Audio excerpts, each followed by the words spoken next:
Well, everyone, we've heard in the news the Soska Sisters are going to be directing the remake of today's film, which was directed and written by Dave Cronenberg, and we're talking about Rabid. This one is from 1977, giving us the story of Rose, who's a young woman who, after an accident, gets plastic surgery, and ever since the surgery, she has this thirst for human blood. But, unfortunately, any human that she comes in contact with, who she drinks their blood, suddenly becomes this rabid infected zombie who, if they bite someone else, infects them, and pretty soon we get a citywide epidemic on our hands, all the while Rose is just trying to survive and doesn't quite realize that she's the cause of this infection.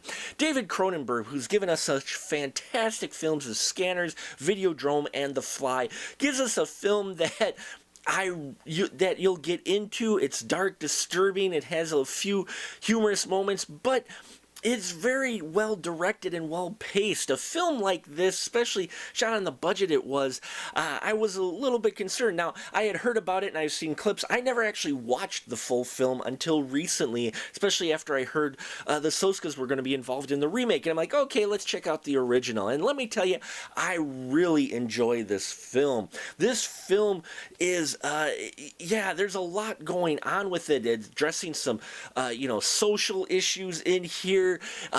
Again, more metaphor being used in here, but Marilyn Chambers, who's known more for her adult film work, is in this legitimate mainstream film, if you will, though this is more of a cult film, but still a theatrical released film, and I loved her Rose in here. She performed very well. She was a great Rose in here. This girl who's realizes that she's got this condition and she's trying to hide it, but at the same time trying to fight the urge to drink human blood, but at the same time she has to, and she knows she has to, and we see how she's trying to deal with that in the best way possible. Plus, she gets this evil grin occasionally as well, so you kind of get the feeling that there is just a slight part of her that changed after the plastic surgery that made her just a little bit evil, and so she really plays this character well. David Cronenberg puts this project on a scope that I did not expect. Like I said, I had heard bits and pieces and I knew it was his, but never watched the whole thing, and I was surprised on the scope that he brought it at. The fact that it was a citywide epidemic. He's got news bits where they've got international people coming in to try to help with the problem. So there too, David Cronenberg here is addressing how a nation might respond to an epidemic of this nature. Not necessarily zombies, but possible, say, chemical infection or a biological weapon of sorts. So that's sitting there underneath as well, along with this horror film where the makeup looked really good. There's a lot of great practical effects in here. I thought it doesn't get too cheesy in any certain point, though there is some nudity in there, so for those of you bothered by that, you may want to avoid it. But Rabid is just a dark and disturbing look at our society and how they might respond to an epidemic like this, as well as how someone who may be infected tries to handle the situation.